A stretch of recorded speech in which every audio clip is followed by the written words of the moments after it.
다음 얘기를 합시다.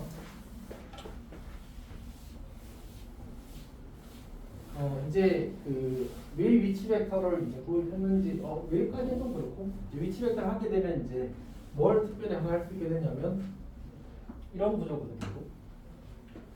방금 이제 벡터의 위치 정보를 추구함으로써 벡터랑 이제 점이랑 1대1 대응할 수 있게 되었단 말이에요.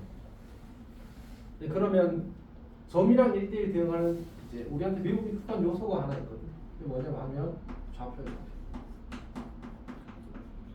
그러면 좌표랑 벡터도 1대1로 대응하게 되겠네가 이제 이 파트에서의 이제 주제가 되는 거네요.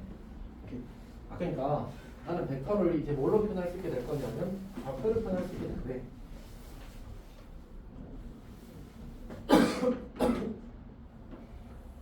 좌표면이 이렇게 주어졌을 때 이 점을 우리가 라지 A라고 하고 이 점의 좌표를 3,2라고 하자. 이제 우리가 O의 벡터를 생각할 수 있겠지. 이걸 A 벡터라고 하자. 그러면 우리가 저 A 벡터를 표현하기 위해서는 뭐만 있으면 된다고? 위치 벡터에서의 핵심적인 아이디어는 종점만 알면 된다.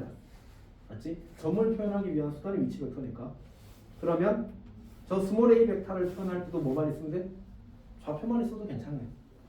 그래서 우리는 A 벡터를 이렇게 표현하기로 약속해. 좌표. 그러니까 우리가 점을 쓸 때는 이렇게 붙여서 쓰잖아. A 아무것도 안 쓰고 3,2 이렇게 쓰잖아. 맞지? 벡터를 표현할 때는 A 벡터는 3,2 이렇게 쓰기로 약속했어.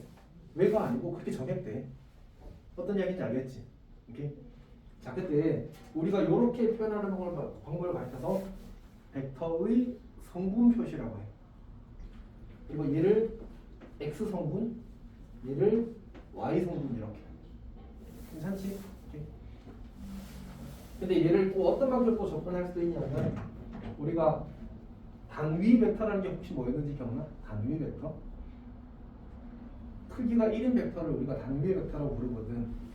그럼 여기서 이제 기본 단위 벡터라는 걸 또 도입할 건데 우리가 종점이 1,0인 벡터를 E1 벡터라고 불러. 종점이 0,1인 벡터를 E2 벡터라고 붙일 거예요. 그러면 모든 벡터는 저 A1 벡터와 E1 벡터와 E2 벡터의 1차 결합으로 표현할 수 있단 말이야. 그렇지? 그러니까 요 스몰 A 벡터라는 친구를 E1 벡터 방향으로 3칸, E2 벡터 방향으로 2칸 이렇게 가는 걸로 표현할 수도 있다는 얘기지. 그리고 항상 E1과 E2는 고정되어 있으니까 저기 개수만 따서 그걸 3,2라고 쓴다고 해도 괜찮아. 그러니까 사실은 벡터의 성분 표시를 도입하는 방법은 두 가지인데 첫 번째는 쌤이 했던 것처럼 벡터랑 좌표랑 1대1로 대응시켜서 접근을 하거나 아니면 X축과 Y축에 대한 기본 단위 벡터를 만들어서 그 개수들로 정의하거나 두 가지 정도 다 정의할 수 있어. 그래서 이제 지금 교육과정에서는 좌표의 도입이 그냥 기본적인 약속이거든. 실제로는 둘 다 약간 공존하는 느낌으로 도입이 됐어. 원래는 뭐 중요한 얘기는 아닙니다. 어쨌든 그래서 우리가 조금 더 일반에서 이야기하게 되면 우리가 점 A가 좌표가 A1, A2라고 하자. 이때는 이제 좌표입니다. 이제 우리가 O의 벡터를 성분으로 나타내게 되면 A1, A2 이렇게 쓰겠다는 얘기고 얘는 A1 곱하기 E1 벡터 A2 곱하기 E2 벡터 이렇게 쓰기로 약속을 한 거야. 그러니까 왜 이제 좌표를 A1, A2 이렇게 쓰기로 했는지는 모르겠어. 벡터에서는 X1, Y1 이런 식으로 쓰는 게 아니고 벡터의 이제 종점이 A면 라지 A면 A1, A2 라지 B면 B1, B2 라지 C면 C1, C2 이렇게 쓰기로 약속했어. 그냥 그대로 따라주면 뭔가 약간 차별화를 두고 싶었나 봐. 어쨌든 저렇게 정해진 겁니다. 그럼 같은 방식으로 근데 이게 그 매우 상식적이라서 받아들이기가 많이 쉽거든. 공간에서 A1, A2, A3 이렇게 있게 되면 그때 O의 벡터는 A1, A2, A3 이렇게 잡을 수 있고 얘는 A1, E1 벡터 A2, E2 벡터 A3, E3 벡터 이렇게 얘가 이제 X축 방향 단위 벡터가 되는 거고 얘가 y축 방향 단위 벡터가 되고 얘가 z축 방향 단위 벡터가 되는 거예요. 벡터의 성분 표시에 x 성분, y 성분, z 성분 이렇게 되는 거지. 그냥 똑같습니다. 오케이. 자 봅시다. 64쪽 강의 64쪽 봅시다.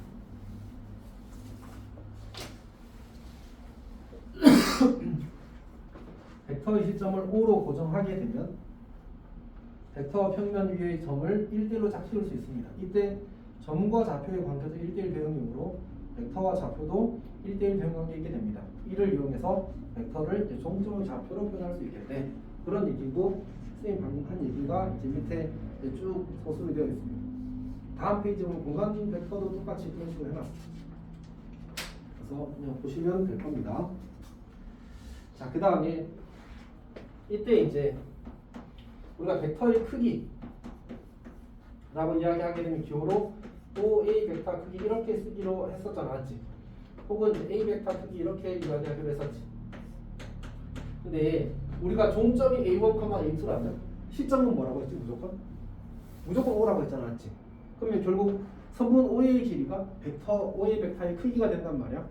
따라서 요거는 그냥 루트 A1 제곱 더하기 A2 제곱 되겠지.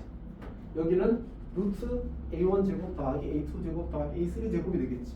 오케이. 자, 그 다음에 성분으로 나타낸 두 벡터 같다는 말은 시점은 무조건 뭐로 고정되어 있다고?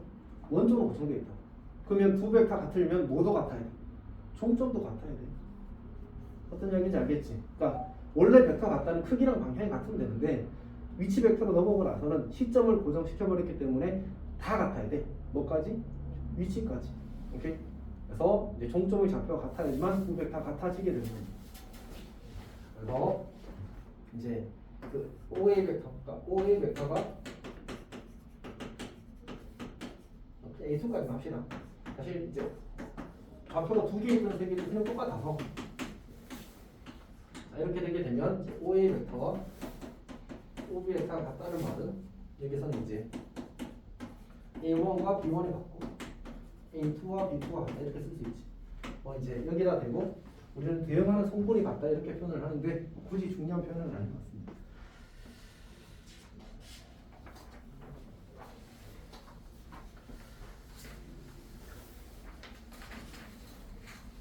그 다음에 연산이 있고 연산.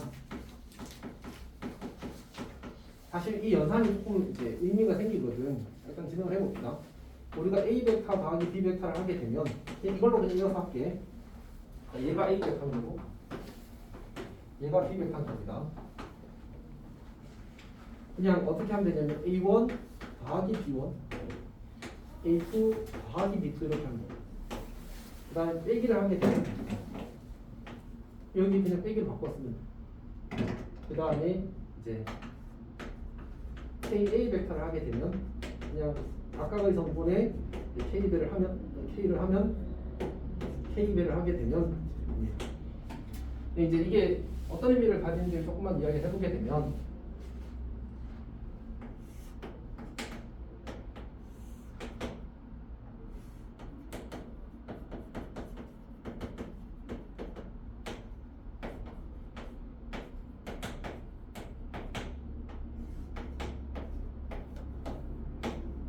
자, 우리는 A 벡터 더하기 B 벡터 하고 싶은 거거든.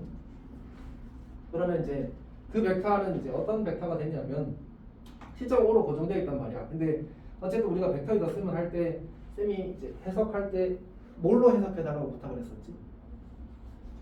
두 가지로 해석해달라고 했던 힘이나 뭐나 평행이동. 오케이? 자, 그러니까 결국은 이 벡터에다가 이 벡터를 다는 건 이만큼을 다라는 게 이만큼을 다라는 게. 괜찮지? 오케이. 그럼 요 종점을 이제 종점을 가지는 위치 벡터가 바로 A 벡터 더하기 B 벡터가 됩니다. 이 벡터가 A 벡터 더하기 B 벡터가 된다는 거지. 근데 그렇게 하게 되면 이렇게 수선의 발을 내리게 되면 이 삼각형과 이 삼각형이 무슨 관계야? 합동이겠지. 그럼 이 길이가 지금 얼마지? B1. 이 길이가 얼마지? B2야. 그럼 요 점의 좌표는 어떻게 돼? 어차피 이 길이가 A1이고 이 길이가 A2일 거 아니었지. 그럼 이 전체 길이가 A1 더하기 B1이고, 그 다음 이 전체 길이가 A2 더하기 B2일 거 아니야. 그러니까 결국 A 벡터 더하기 B 벡터는 그냥 X좌표끼리 더하고 Y좌표끼리 더하면 이렇게 보이신다는 거지. 1셈 1두도 똑같은 방식으로 보일 수 있어. 돌아가는 말이거든요. 어떤 이야기인지 알겠어? 그러니까 사실은 우리가 벡터를 지금 이제 좌표를 표현하면서 사실 그러면 이제 결국 점을 표현하기 위한 수단으로 좌표를 쓰는 거니까 우리가 이전에 배웠던 도형의 방정식에서의 좌표 개념과 똑같은 것처럼 보이지 않았지. 근데 실제로는 우리가 물론 같은 얘기인 건 맞는데 벡터로 표현하면서 좌표끼리 더하고 좌표끼리 빼는 연산을 할 수 있게 된 거야. 우리가 이제 도형의 방정식에서는 점끼리 더한다든지 점끼리 뺀다든지 점에다가 실수배를 한다든지 이런 생각을 아예 할 수가 없었단 말이야. 왜냐면 체계 자체가 불편해서 그래. 벡터로 생각해서 접근하면 좌표끼리 더하고 빼는 게 매우 합리적인 어떤 접근 안에 들어가게 되는 거지. 그래서 훨씬 더 편하게 이해할 수 있어서 벡터에서 우리가 좌표끼리 연산에 대해서 배우게 되는 거야. 오케이? 어쨌든 그래서 벡터를 덧쓰면 그냥 넣으면 된다고? 대응하는 성분끼리 더하면 된다. 뺄셈도 대응하는 성분끼리 빼면 된다. 그래서 좌표의 도입이라는 게 사실 수학에서 엄청난 변화를 만들었다고 다 알고 있잖아, 맞지?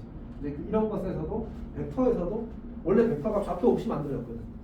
근데 좌표가 도입되면서 벡터도 엄청 편하게 발달하는 거야.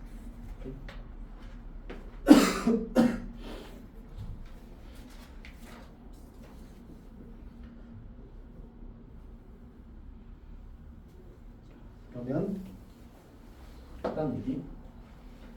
이제 벡터의 평행을 우리가 처리하는 방법 중에 이제 하나가 성분으로 표현하는 것도 있거든. 사실 너무 당연한 게 우리가 방금 실수배를 이제 성분으로 표현할 수 있었잖아, 맞지? 네, 벡터의 평행의 정의가 애초에 실수배로 이루어졌단 말이야. 즉 우리가 B 벡터와 A 벡터가 평행하다라는 말은 B 벡터가 A 벡터의 실수배로 표현되는 거였거든. 그러면 다시 어떻게 될 거냐면 B1, B2가 KA1, A2, KA2가 되고 우리가 아까 이제 같다를 처리할 때 대응하는 성분끼리 같다고 했으니까 결국 이 친구는 B1이랑 KA1이랑 같고 B2랑 KA2랑 같은. 그럼 이제 거꾸로 우리가 이제 비의 성질을 해서 A1분의 B1은 A2분의 B2가 같으면 결국은 이제 우리가 두 벡터가 이제 평행하다고 할 수 있게 되는 거지. 사실 결론은 이거에 좀 더 가깝거든요. 두 벡터가 평행하다고 주어지게 되면 이제 성분 B 같다. 성분끼리의 이제 B가 같게 되면 우리가 두 벡터가 이제 평행하다고 할 수 있게 됩니다. 성분으로 주어졌을 때에 대한 느낌입니다. 괜찮니? 그러면 이제 두 벡터가 평행하다고 해석할 수 있더라라는 얘기입니다.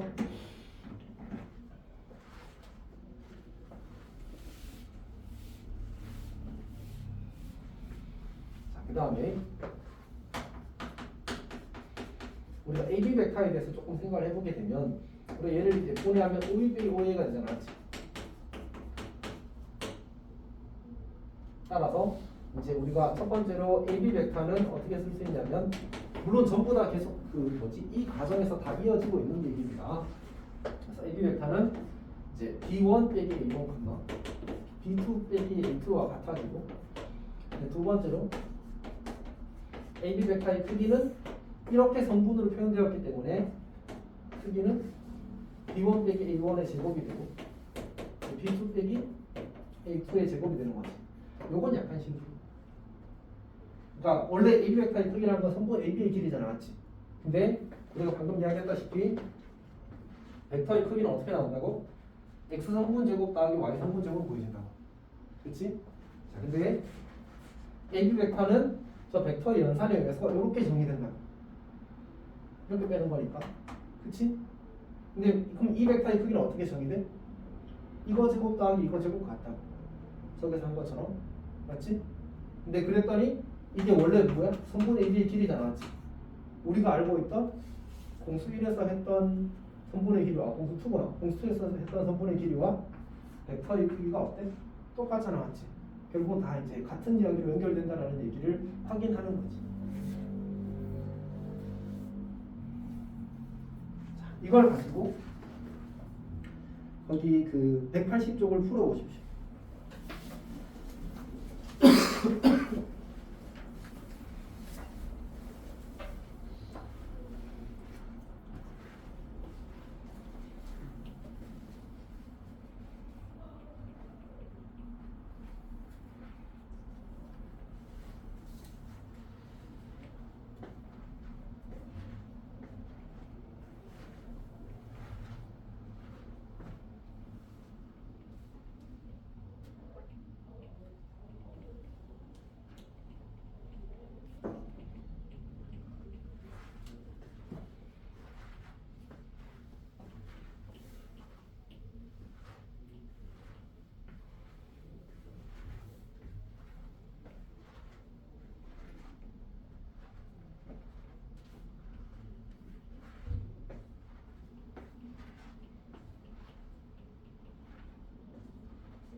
시점은 무조건 원점으로 보내야 돼.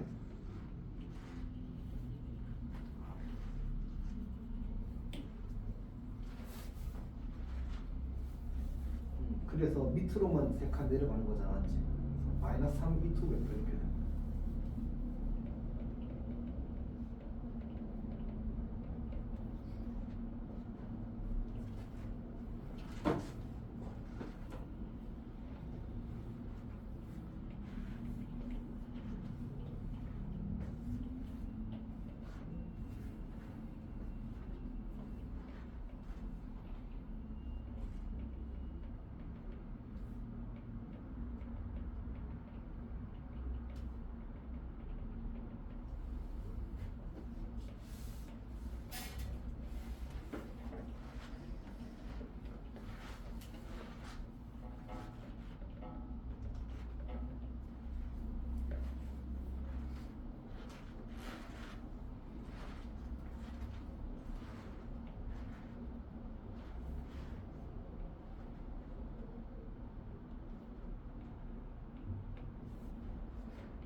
먼저 간단히 하고 다음에 좌표 선분 대입하는 거지.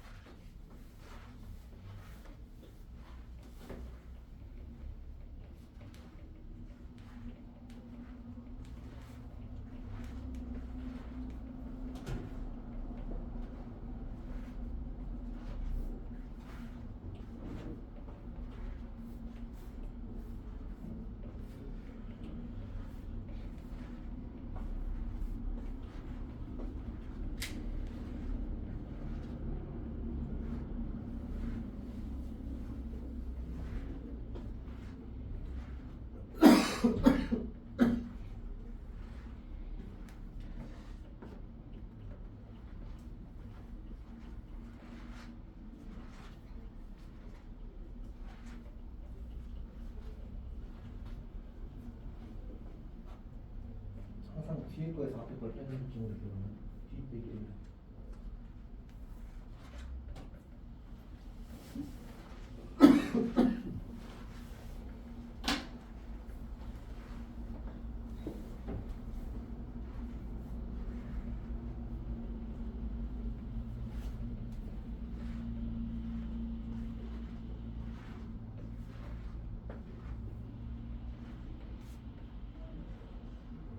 잘 모르겠어? 괜찮아? 정민이 다 했어? 할만해?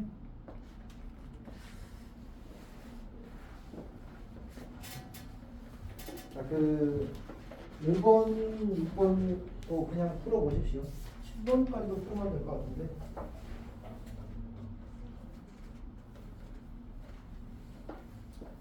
8번도 풀어봐도 괜찮겠네.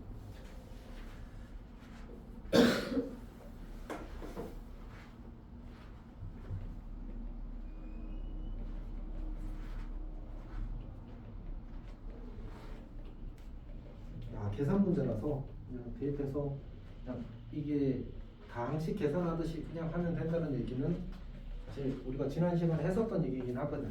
그 다음에 거기다 성분만 대입해서 마무리하면 됩니다. 벡터를 이제 문자 취급하고 실수배를 개수로 생각하고 그냥 정리해버리면 되지.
평행하다는 거는 그냥 성분비 가까이 쓰면 되지.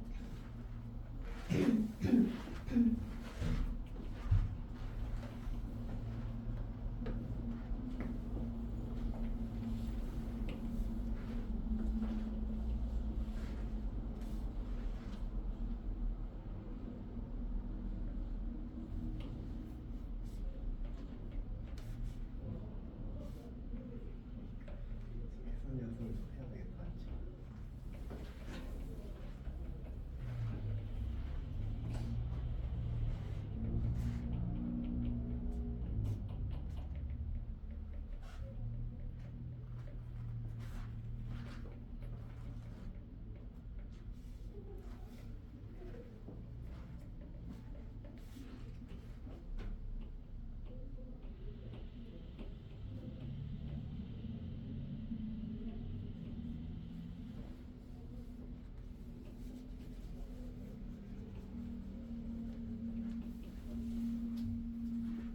지금 질문 있어? 아니야?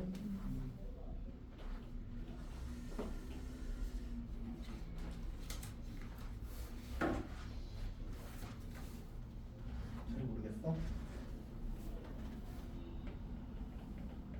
그냥 이거 표현하고 이거 표현한 다음에 개수비가 성분비 갖다 두면 그냥 바로 끝나. 사실 쌤이 설명한 건 다른 풀이긴 해서 성분비가 갖다 놨지. 결국은 얘를 정리해서 이렇게 표현하고 얘를 정리해서 이렇게 표현한 다음에 이거 분의 이거랑 이거 분의 이거랑 갖다 두면 그냥 끝나. 오케이? 시행 관계상 넘어가겠습니다. 8번도 아마 어렵지 않게 잘 할 수 있을 거고요.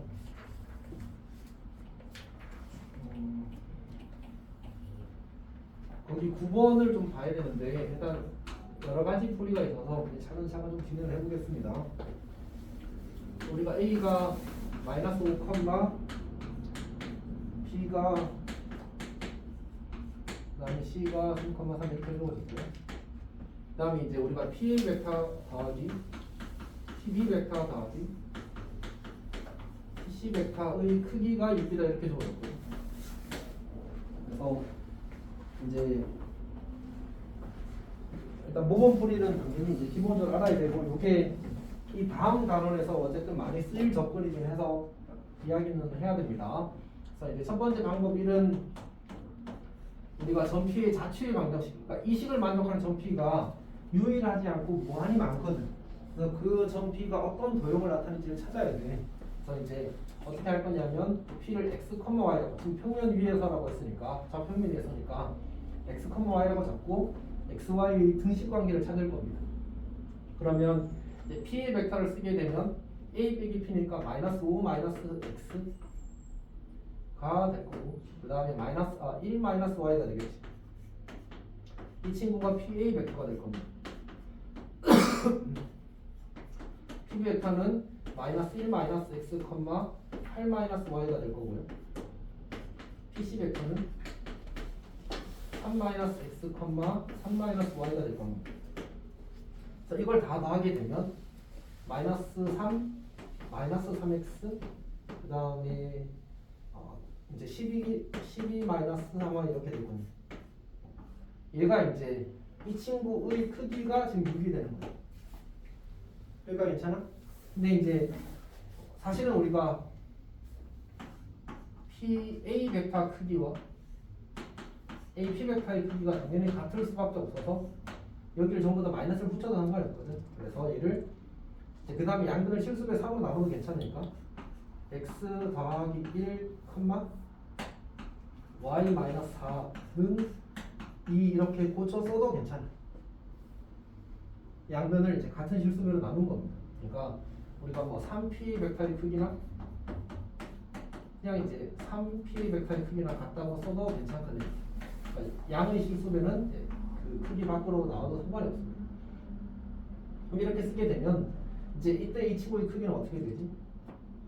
루트 x 더하기 1의 제곱 y 마이너스 i의 제곱이 2가 이렇게 만들어지거든. 결국 양변을 제곱하게 되면 더하기 이렇게 되어서 중심이 마이너스 1,4고 반지름이 2인 원이 바로 전피의 자취가 되는 겁니다. 그러니까 괜찮아? 정민이 잘 이해하고 있어? 이게 첫 번째 접근입니다.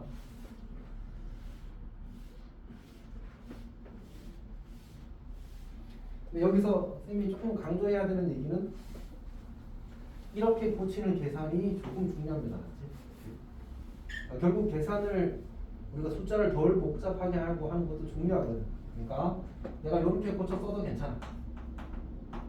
그 다음에 실수배는 이렇게 밖으로 빼도 괜찮아. 이런 것들이 사소하지만 계산 실수를 줄여주는 이제 좋은 접근입니다. 괜찮니? 오케이. 두 번째 이야기를 해보겠습니다.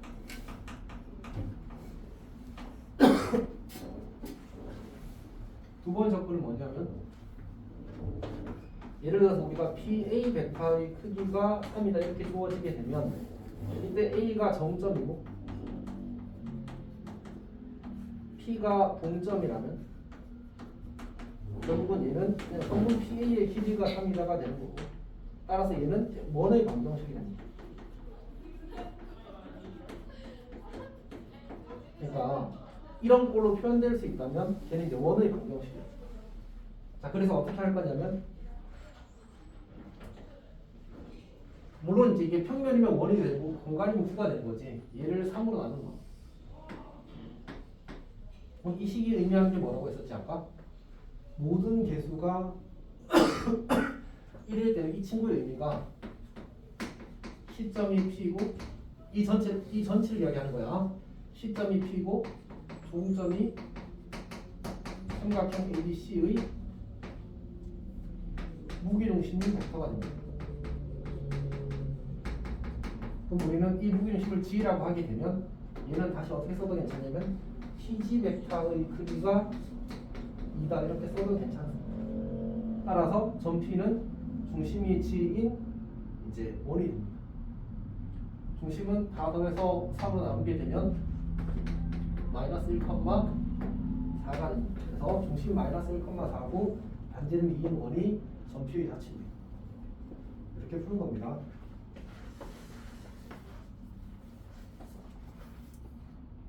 자, 그 강의 노트 66쪽 잠깐 봅시다. 쌤이 64, 65, 66에 이제 성분으로 된 계산에 대해서 이제 다 써놨고요. 그 다음에 이제 그 참고해본 벡터의 성분 표시와 좌표라고 이야기해놨는데 아까도 이야기했지만 좌표랑 이제 위치 벡터는 거의 같은 얘기다. 다만 우리가 위치 벡터로 접근을 했을 때 좌표끼리의 연산, 즉 더하고 빼고 실수배하는 게 훨씬 더 자연스럽게 받아들여지기 때문에 이제 그렇게 여기에서 다룬다 뭐 이런 얘기를 하는 겁니다. 넘어가 봅시다. 그다음 67페이지에 그 참고에 있는 얘기가 방금 한 얘기지.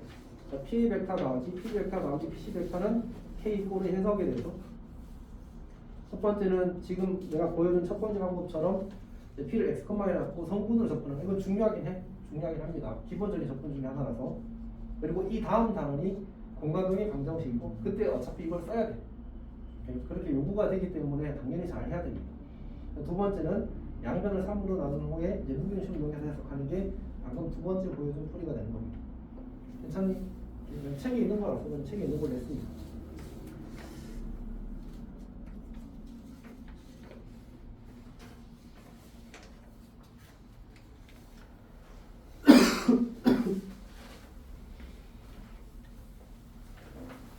자, 그러면 이제 어디로 가냐면 그 186쪽으로 186쪽.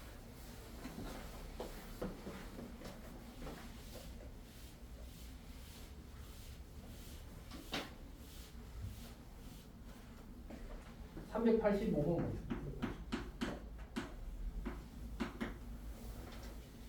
자, 우리가 A가 1,3이고 B가 3,2입니다. 그 다음에 P 벡터 더하기 P 벡터가 크기가 10 이렇게 줘. 그럼 이건 아까하고 똑같거든. 어떻게 하라면 첫 번째 방법은 P를 X, Y라 놓고 이제 도형의 방정식을 찾는 겁니다. 두 번째는 우리가 이렇게 개수의 합이 2잖아. 지금 2로 나누고 2로 나누고. 그럼 이제 요 벡터가 의미하는 바가 뭐라고? 시점이 P, 종점이 A, B의 중점 인 벡터가 되는 거지. 우리가 A, B의 중점을 M이라고 잡게 되면 저 친구는 PM 벡터가 되고 PM 벡터의 크기가 5가 되는 말이야. 다시 말해서 A, B의 중점이 이제 중심이고 이제 반지름이 5인 원이 바로 점 P의 자체가 되는 겁니다. 그래서 2,2가 중심이고 반지름이 5인 원이 되는 거죠. 자, 그때 이제 마이너스 4, 마이너스 1은 뭐 여기 왼쪽 하단에 있겠지. 그래서 이 길이 구한 다음에 거기서 반지름 빼면 이제 최소값이 되겠습니다. 괜찮니? 4, 말립니다.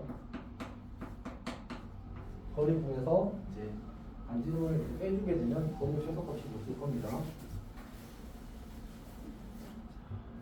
387번도 똑같은 문제라고 생각해도 괜찮겠군요.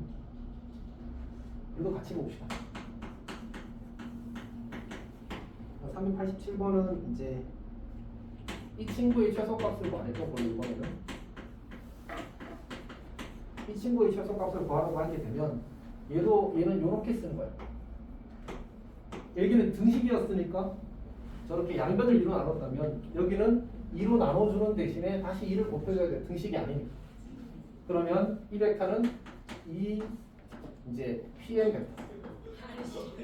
아까도 얘기했지만 크기잖아 지금 크기. 그럼 크기는 Pn 벡터의 크기나 NP 벡터의 크기랑 똑같다. 그래서 이렇게 쓰나 물론 여기도 두 개가 있어야 되겠지. 아무 상관이 없습니다. 그럼 이제 문제에서 요구하는 건 뭐지?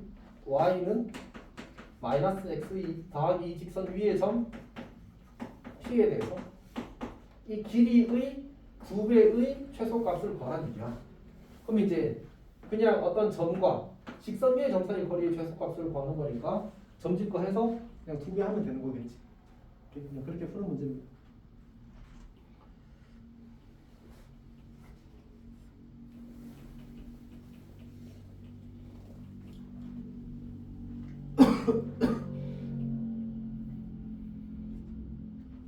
그다음에 386번도 보면 그냥 똑같은 얘기지. 벡터 O의 벡터 나누기 OB 벡터 나누기 OC 벡터의 크기를 구하라 이게 나왔어. 그럼 얘를 구하라는 얘기야. 어떻게 하라고?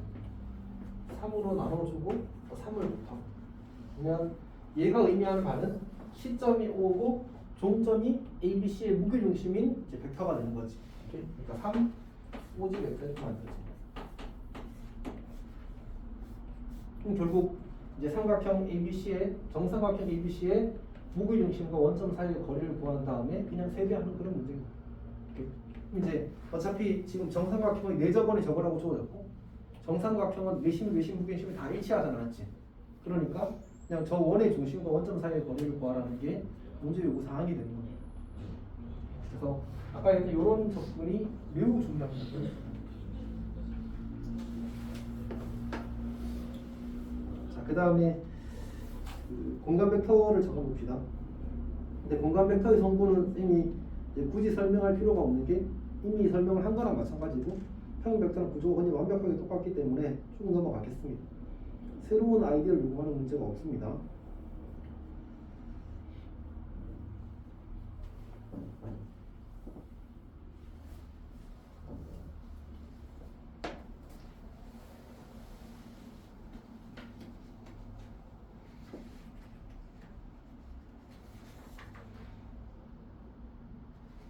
(411번) 하나 보면 될 것 같고요. 195페이지 411번만 보겠습니다. 이게 그 공간 벡터가 어쨌든 당연히 평면 벡터보다는 더 힘드니까 오히려 간단하게 문제가 구성이 되어 있거든. 계산 문제들이 많고 앞으로는 어려워질 수 있을 건데 지금 당장은 뭐 쉽게 구성이 된 것 같습니다. 411번 봅시다. 문제에서 이제 AG 더하기 DF 벡터를 의 크기를 구하시면 나왔습니다.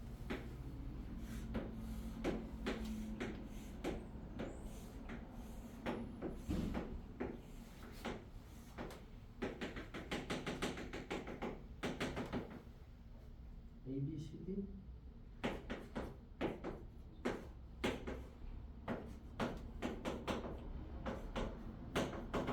자 이렇게 주어졌는데 문제에서 이제 AG 벡터랑 그 다음에 DF 벡터 사실 이거 그냥 직접 계산해도 뭐 할만할 것 같거든.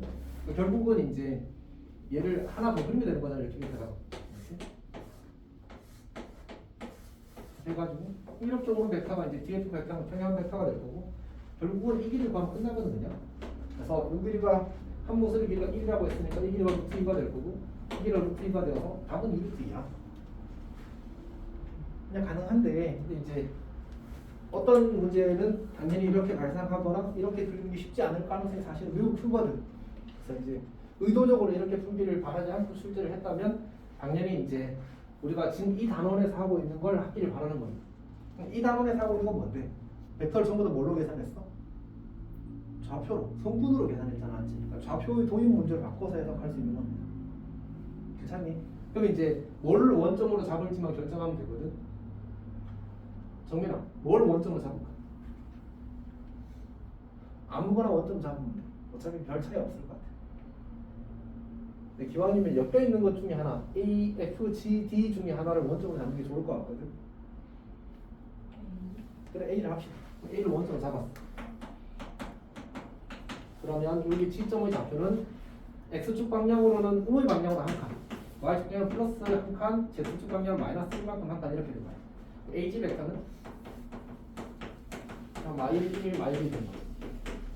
그 다음에 D는 X축 방향으로만 뒤로 한 칸 가거나 마이너스 1, 0,0이 될 겁니다. 그다음 F는 X축 방향으로는 0이고 Y축 방향으로는 플러스 1이군요. Z축 방향으로는 마이너스 1이 될 겁니다. 그러면 이제 우리가 DF 벡터는 어떻게 하냐고? F에서 D를 빼는 거야. 이거에서 이걸 빼는 거지. 그러면 1, 1, 마이너스 1 이렇게 될 겁니다. 둘이 다래. 그럼 이제 0, 2, 마이너스 2가 되겠지. 그러면 얘의 크기는 이거 제곱 더하기 이거 제곱 더하기 이거 제곱의 루트니까 2루트 2가 크기가 될 겁니다. 그래서 2루트 2 이렇게 나옵니다. 괜찮니? 질문 있어? 잘 이해했어? 미래의 연수가 잘하겠지.